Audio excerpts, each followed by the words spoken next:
On the morning of January 15th, 1947, a woman is walking through a Los Angeles neighborhood with her young child when she notices something in a vacant lot. At first, she thinks it's a mannequin, something pale, something arranged, something that doesn't quite belong there. Then she looks again, and within minutes, the city is about to meet a name that will never leave it. Elizabeth Short, the Black Dahlia. Los Angeles in 1947 is a place that sells dreams like they're guaranteed. The war is over, the economy is shifting, the city is swelling outward and upward at the same time. Cars flood the streets, neon lights glow late into the night. People arrive daily by bus, by train, by car, chasing movie contracts, studio jobs, beauty contests, second chances. Hollywood is close. So are the cheap hotels, the diners that never close, the rooming houses with thin walls and thinner records. If you're young, broke, and trying to become somebody, Los Angeles makes it easy to blend in. But the city also watches, and the newspapers watch. And when a story like this lands, it doesn't just get reported, it gets consumed. Elizabeth Short was born in 1924 in Hyde Park, Massachusetts. She was one of 6 daughters. Her childhood was shaped by instability early on. During the Great Depression, her father abandoned the family. For years, he was believed to be dead. Later, he resurfaced, and Elizabeth traveled to California to see him for a time.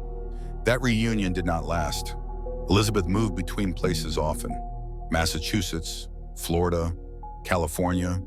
She lived with relatives, with friends, in temporary situations that never fully settled. By the mid-1940s, she was on her own, moving where opportunity seemed possible. She was young, she was striking, and she wanted more than whatever her life had been up to that point. In September 1943, Elizabeth was arrested in Santa Barbara for underage drinking. Police sent her back to Massachusetts, but the pull of the West Coast didn't fade. She returned again not long after. By 1946, she was back in Southern California, staying with friends, acquaintances, anyone who could offer a couch or a spare room. People who knew her described her as outgoing, stylish, and deliberate about how she presented herself. She paid attention to clothing, to makeup, to posture. In Los Angeles, image mattered. Sometimes it was the only currency you had. The nickname Black Dahlia did not come from police files. It came from the press and from the social world around her. Reporters and acquaintances linked it to her dark hair, her clothing, and possibly a popular film of the time. The name spread quickly because the city loves a nickname. The city loves a headline. And in this case, the name became bigger than the person. Now the timeline tightens. In early January 1947, Elizabeth is staying around the Los Angeles area, moving between places as she had before. She doesn't have a permanent address. She doesn't leave a clear paper trail. On January 9th, she is seen at the Biltmore Hotel in downtown Los Angeles. This sighting matters. The Biltmore is busy, elegant, public. She is seen in the lobby, not hidden, not isolated, just another person moving through a crowded space in a city full of movement. It becomes one of the last confirmed moments of her life. After that, everything investigators have is built from fragments: witness statements, phone calls, partial timelines. And then comes the day that changes everything. January 15th, 1947, Leimert Park, near 39th Street and Norton Avenue. Betty Bersinger is walking with her young daughter when she spots something in a vacant lot.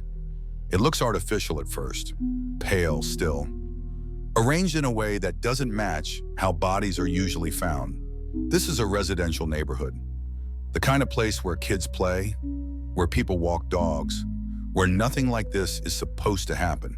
She steps closer, and she realizes it's a human body. She leaves her daughter with a neighbor and calls police. When officers arrive, they find Elizabeth Short. The scene is shocking not because it is loud, but because it is quiet. The body is posed. There is no sign of a struggle nearby. And crucially, there is no blood at the scene consistent with the injuries. That tells detectives something immediately. This did not happen here. She was brought here. And right away, the case becomes two things at once: an investigation and a spectacle. The Los Angeles Police Department moves fast. The lot is sealed off. Photographs are taken from every angle. and detectives canvass the neighborhood. They ask about bees, about noises, about strangers, about anything unusual in the night or early morning hours. But the neighborhood offers very little. The lot offers nothing back.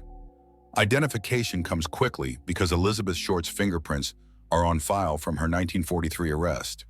Police now have a name. And once the name exists, the press begins hunting for the story behind it.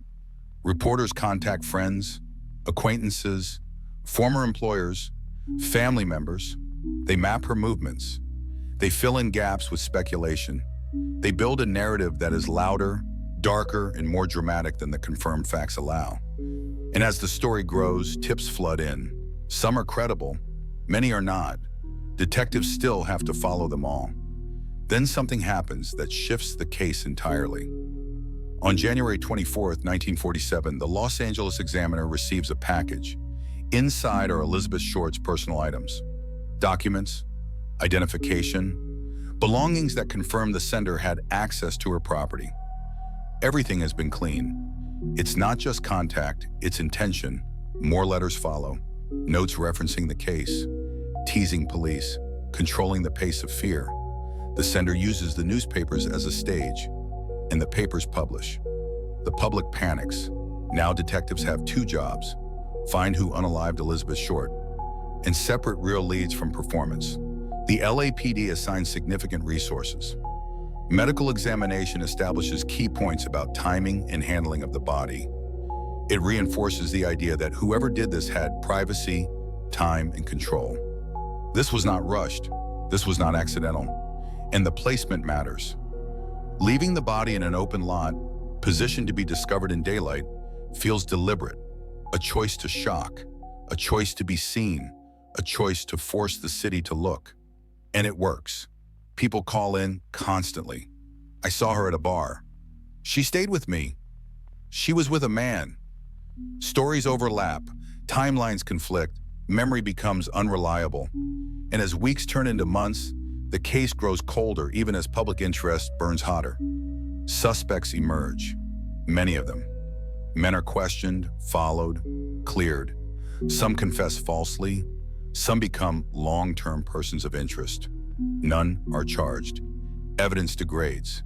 Witnesses disappear. Leads collapse under scrutiny. The city moves on, but the story does not. The Black Dahlia becomes more than Elizabeth Short.